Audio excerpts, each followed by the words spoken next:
বন্ধুরা, এই মাত্র পাওয়া সবচাইতে বড় খবর। চলুন ভিডিও স্ক্রিন থেকে দেখে আসি।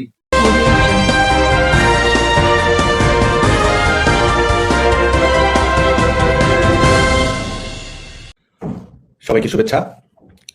আজকে বাংলাদেশের বিভিন্ন শিক্ষা প্রতিষ্ঠানে, বাংলাদেশের বিভিন্ন বিশ্ববিদ্যালয়, কলেজ, মাদ্রাসা, যেখানে যারা অধ্যয়নরত রয়েছে তাদের সঙ্গে খোলামেলা পরিসরে আলাপ আলোচনা করার জন্য, আমাদের বিষয়গুলো তুলে ধরার জন্য, শিক্ষার্থীদের অনেক প্রশ্ন আছে, সেই প্রশ্নগুলোর জবাব দেওয়ার জন্যই এই চ্যানেলটি বেছে নেওয়া, এই সুযোগটি বেছে নেওয়া। কারণ বাংলাদেশে যে বাস্তবতা বিরাজ করছে, আমাদের সরাসরি কথা বলার সুযোগ, স্বাভাবিকভাবে মিছিল, মিটিং, মত প্রকাশের স্বাধীনতা, সংগঠিতভাবে কথাগুলো তুলে ধরা, গণতান্ত্রিকভাবে নিজের মতামত তুলে ধরা, সেই বাস্তবতা বিদ্যমান সময় না থাকায় আমাদের এই সুযোগটি নিতে হচ্ছে।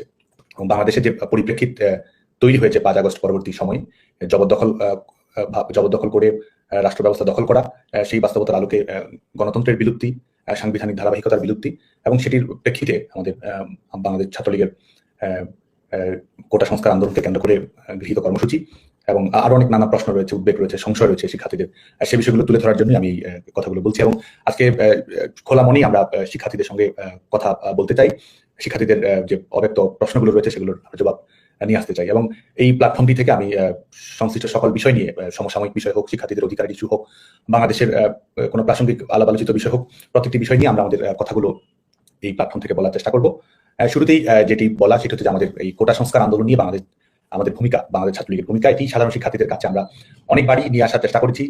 আমাদের গৃহীত কর্মসূচি শিক্ষার্থীরা জানে।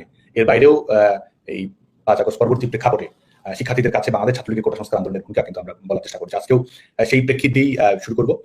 আপনারা জানেন যে 2018 সালে শেখ হাসিনা সরকার প্রজ্ঞাপনের মাধ্যমে একটি ছাত্র আন্দোলন, এবং সেই ছাত্র আন্দোলনের একটি গণতান্ত্রিক সরকারের দায়িত্ব হচ্ছে শিক্ষার্থীদের যে প্রত্যাশাগুলো রয়েছে, দাবি দাওয়াগুলো রয়েছে, যৌক্তিক দাবি দাওয়াগুলো রয়েছে, সেগুলো সরকারের সিদ্ধান্ত গ্রহণ প্রক্রিয়া বাস্তবায়িত করা।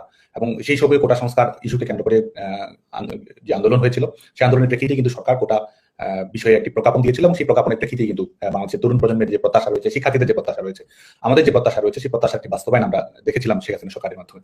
পরবর্তীতে এটি আবারও একটি হাইকোর্টের একটি রিটের প্রেক্ষিতে এটি নতুন করে আবার আলোচনায় আসে। প্রথম কথা, বাংলাদেশের সকল তরুণ যারা আমরা জানি যে গণতন্ত্র, সংবিধান, নির্বাহী এবং বিচার বিভাগের পার্থক্য, একটি আধুনিক রাষ্ট্র কিভাবে চলে, আমাদের শিক্ষার্থীরা কিন্তু এটি নিয়ে অনেক বেশি জানে, তারা অনেক বেশি অ্যাডভান্সড, তারা অনেক বেশি তথ্য জানে, তাদের অনেক বিশ্লেষণ সক্ষমতা রয়েছে।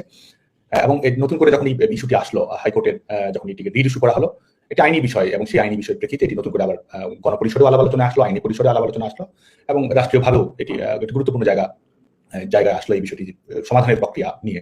5 জুন 2018 সালে সরকার ঘোষিত যে প্রজ্ঞাপন ছিল, সেই প্রজ্ঞাপনকে বাতিল করা হয় 2024 সালের 5 জুন, যেটি এক ধরনের, আমরা যদি বলি, এক ধরনের বিচারিক অতি সক্রিয়তা আমরা বলবো। কারণ এটি সরকারের একটি পলিসি লেভেলের সিদ্ধান্ত ছিল 2018 সালের সিদ্ধান্তটি। তো সরকারের পলিসি লেভেলের আলাপ আলোচনায় বিচার বিভাগে কতটুকু কি ধরনের নির্দেশনা দেওয়া উচিত, কতটুকু কিভাবে বলা উচিত, সেটি নিয়ে কিন্তু আইনগতভাবেই কিছু প্রশ্ন রয়েছে। তারপরেও এই 5 জুন 2024 যখন এই রায়টি আসলো, স্বাভাবিকভাবেই এটি কিন্তু শিক্ষার্থীদের জন্য স্বস্তির কোনো কারণ হয়নি। এবং এর প্রেক্ষিতেই আবার কোটা ইস্যু নিয়ে শিক্ষার্থীদের মধ্যে স্বাভাবিকভাবে এক ধরনের উদ্বেগ তৈরি হয়েছিল, সংশয় তৈরি হয়েছিল, যেটি আবার কিভাবে আসছে, কিভাবে সমাধানের বিষয়টি তৈরি করা হচ্ছে, সেটি ছিল প্রশ্ন। এবং বন্ধুরা, এরকম আরো নিত্য নতুন আপডেট খবর পেতে আমাদের ইউটিউব চ্যানেলটি সাবস্ক্রাইব করে আমাদের সাথেই থাকবেন। ধন্যবাদ।